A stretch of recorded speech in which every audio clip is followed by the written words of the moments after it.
Les glucides, le diable ou pas? Alors, est-ce que les glucides, quand on veut vraiment mincir, quand on veut se remettre en forme, quand on veut perdre du poids, perdre des kilos, il faut absolument se méfier comme la peste des glucides? Oui ou non? C'est ce qu'on voit tout de suite dans cette vidéo. Alors, la problématique, c'est que, on entend de tout, hein, vraiment de tout. Heu, les glucides, ça crée la polémique en matière, de nutrition actuellement parce qu'il y a beaucoup de courants qui préconisent effectivement de diminuer ou de supprimer carrément, une bonne partie des glucides de notre alimentation et puis d'autres qui estiment qu'il n'y a aucun problème, qu'il y a les protéines, qu'il y a les lipides et les glucides, voilà les 3 groupes de macronutriments. Where is the souci? Si je puis dire avec mon bel accent. Alors, le truc, c'est qu'on va essayer de voir ça tout de suite.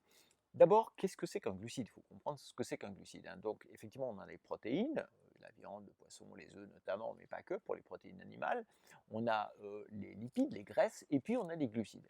Les glucides, c'est simplement une source de sucre dans notre alimentation. En fait, notre corps, il va prendre n'importe quelle source de glucides, il va la digérer, il va la pré-mâcher en quelque sorte, il va la préparer pour qu'on puisse en absorber le sucre présent. Voilà.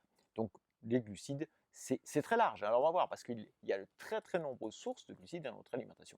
Il faut savoir que par exemple, les légumes, hein, quand vous mangez des légumes verts, des légumes à feuilles, etc., qui sont réputés très sains pour la santé, et qui ont un index glycémique par exemple très bas, ou voire inexistant quasiment dans certains cas, ben, ce sont des glucides. Les légumes, c'est des glucides. Quand vous mangez des légumes, des salades, ce sont des glucides. Les fruits sont une autre source de glucides, bien sûr. Le miel, ça fait partie des glucides. Les tubercules, comme les patates douces, les pommes de terre aussi, sont des glucides. Le riz, et même le riz basmati, c'est aussi, ça fait partie de cette grande famille des glucides. Donc on a les féculents, on a tout ça, ça fait partie des glucides. Donc vous voyez que ça commence à faire large. Mais, pardon, mais le truc c'est que le pain industriel, si vous prenez du pain en tranches bien industriel, voilà, bien crade, si vous prenez des céréales du petit-déj, même enrichies de chocolat Pix, enfin de tout ce que vous voulez dedans, du sucre et autre chose, vous prenez des viennoiseries, prenez des croissants par exemple, tout ça c'est des glucides aussi, des biscuits, tout ça c'est des glucides. Donc on voit que la famille, vraiment, déjà pour bien comprendre, est très large. Ce qu'il faut comprendre surtout, c'est que certaines sources de glucides nous apportent essentiellement, enfin beaucoup de vitamines, beaucoup de nutriments très intéressants pour la santé. On a besoin, ça nous fait vraiment du bien, des antioxydants. Je pense notamment aux légumes verts, mais même pas seulement, à certaines sources de tubercules comme la patate douce, etc. Ce sont vraiment des glucides qui nous apportent quelque chose. Les fruits aussi. Les fruits apportent des vitamines et des micronutriments, c'est évident, hein, des antioxydants aussi. Donc, il y a ces sources de glucides. Et puis, il y a d'autres sources de glucides.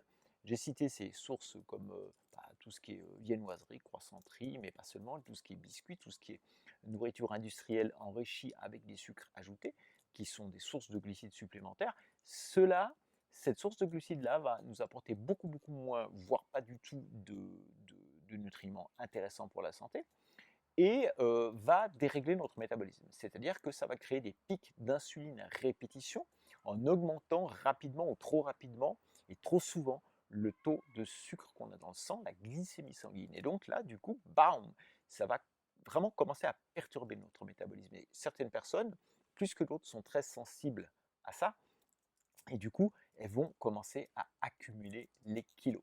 Et même, à terme, il peut y avoir vraiment un problème, ce qu'on appelle la résistance à l'insuline, hein, ce qui fait que ça va être de plus en plus dur de ne pas transformer ces glucides qu'on va avaler en graisse, en gras, en quelque sorte. Donc voilà, et ça c'est embêtant parce que c'est sournois, ça vient au fil du temps, ça va créer des maladies, ça va dérégler le métabolisme, et des maladies typiques de civilisation comme le diabète de type 2, et souvent créé justement par un excès de glucides et de malbouffe à répétition. D'accord. Alors, bien sûr, tout ça va dépendre des gens, hein. Alors, c'est comme ça la vie, on n'est pas tous égaux.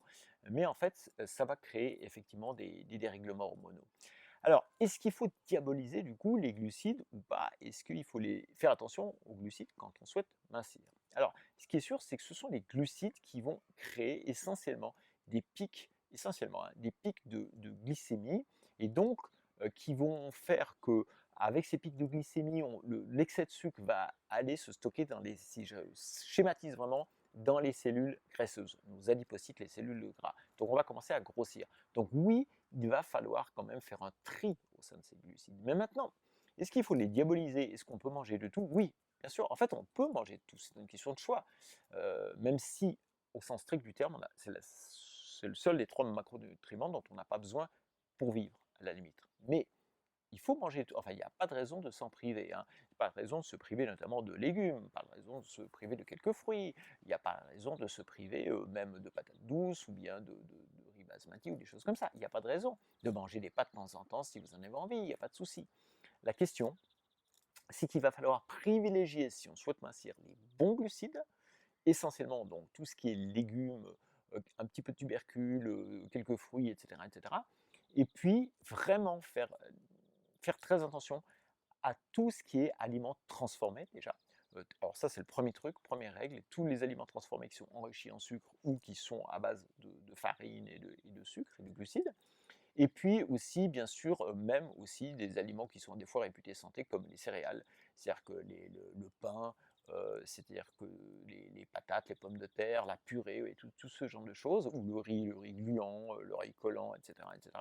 C'est des glucides, mais qui vont perturber notre glycémie. Alors, ils sont beaucoup moins délétères que les aliments complètement transformés, mais néanmoins, ils perturbent la glycémie. Donc, qu'est-ce qu'il faudrait faire? Est-ce qu'il faut se méfier? Je reviens à mon sujet quand même des glucides en disant il faut absolument les éliminer de notre alimentation. Non, pas du tout.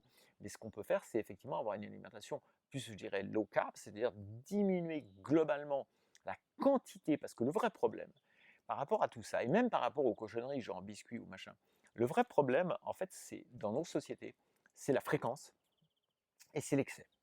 Fréquence, excès. Et c'est ça qui entraîne tous les métabolismes. Et c'est vite fait de prendre des habitudes. Parce que pourquoi? Parce qu'on a été conditionné, finalement, on a été conditionné dès l'enfance à avoir ce goût, cette appétence pour le sucré, pour une forme de sucré, hein.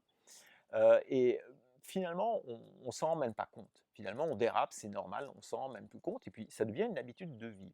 Moi, je me souviens quand j'étais jeune, quand j'étais chez mes parents, bah, on mangeait, voilà quoi, les glucides, il n'y avait pas de souci, on s'en fichait, c'était même pas un problème. Donc, on mange tout ça. Puis après, quand j'ai eu 25, 30 ans, et je continuais sur la foulée, même si je faisais du sport régulièrement, et j'ai pris des kilos. Et j'ai pris des kilos passé la trentaine. Voilà, j'avais 12-13 kilos de trop, alors que je mangeais relativement sainement, mais quand même beaucoup, beaucoup de glucides à répétition. Ça commençait avec les tartines du matin. Bref, et ça s'enchaînait un petit peu, ça s'enquillait dans la journée. Donc, la vraie question, c'est l'excès de la fréquence. Donc, il faudrait surtout, un, privilégier les bons glucides, comme les légumes notamment, et puis là, ne pas se priver, il n'y a pas de raison, hein, c'est à satiété. Et ensuite, faire attention, quelques fruits, bien sûr, dans la journée, il n'y a pas de souci non plus, à dose un petit peu plus légère. Et puis ensuite, alors vraiment diminuer un petit peu les céréales. On peut en manger, bien sûr, si on n'a pas d'intolérance particulière. Je pense notamment au gluten, des choses comme ça. Mais simplement, alors diminuer nettement la dose, surtout si on souhaite mincir. Ça, c'est sûr. Et puis, tout ce qui est aliments transformés, sources non naturelles, encore plus diminuer la dose. C'est une sorte de pyramide alimentaire qui ne correspond pas exactement à la pyramide alimentaire qui a longtemps prévalu par ici, hein, où vraiment les céréales étaient la base d'alimentation. Moi, c'est pas du tout ce que je préconise. C'est vraiment fruits, enfin c'est plutôt légumes, je veux dire, et protéines. Et puis ensuite, on peut prendre quelques fruits, et puis des baies, des noix, des oléagineux, etc. Puis on monte, et puis il y a les céréales, bien sûr, on leur part, mais alors en portion un petit peu plus restreinte. Ça ne veut pas dire supprimer, ça veut dire faire attention. Et puis de temps en temps, on se lâche quand on a envie, il n'y a pas de souci. Faut pas Le truc, c'est de ne pas se prendre le chou trop. Voilà. Bon, alors du coup, j'en suis où là? Ah bah, du coup, oui, les glucides en excès nous font grossir. Et on en mange dans nos sociétés, c'est ça le problème, trop souvent et trop, comme j'ai dit. Mais maintenant, il suffit de rééquilibrer tout ça pour commencer à déstocker, pour commencer à perdre du poids, pour commencer à déballonner le ventre et aller vers le chemin de la minceur. Et si on arrive à avoir cette espèce de philosophie qui devient un mode de vie et non pas un régime, parce que si c'est un régime, c'est temporaire, si vous arrivez à avoir vraiment ce mode de vie, en disant 80% du temps je vais manger sainement et je vais faire attention un petit peu au niveau des glucides effectivement, et surtout les mauvais, les pires, c'est les ultra transformés, à ce moment-là, ça va aller beaucoup mieux. C'est déjà un premier truc, première chose vraiment pour aller vers cette minceur. Donc, non, ne pas les diaboliser, les glucides, et ça dépend desquels. Simplement savoir que les glucides, c'est pas uniquement le pain, les pâtes et les purées et les biscuits, hein. Voilà, les légumes, ça en fait partie, les fruits, ça en fait partie, un petit peu de miel, ça en fait partie, même des choses saines font partie des glucides. Donc, lesquels je mange en priorité, lesquels je minimise en quelque sorte, et puis à partir de là, tout va bien.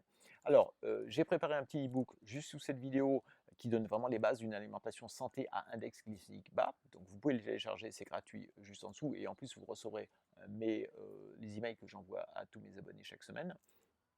Et puis moi je vous dis, ah oui, bien sûr, si vous pouvez, si ça vous a plu, si ça vous intéresse, n'hésitez pas à partager la vidéo, et puis bien sûr à liker, à me mettre un petit commentaire, ça va me permettre de développer la chaîne. Moi je vous dis à très bientôt, mangez de tout, régalez-vous, mais régulez un peu quoi. À bientôt, ciao.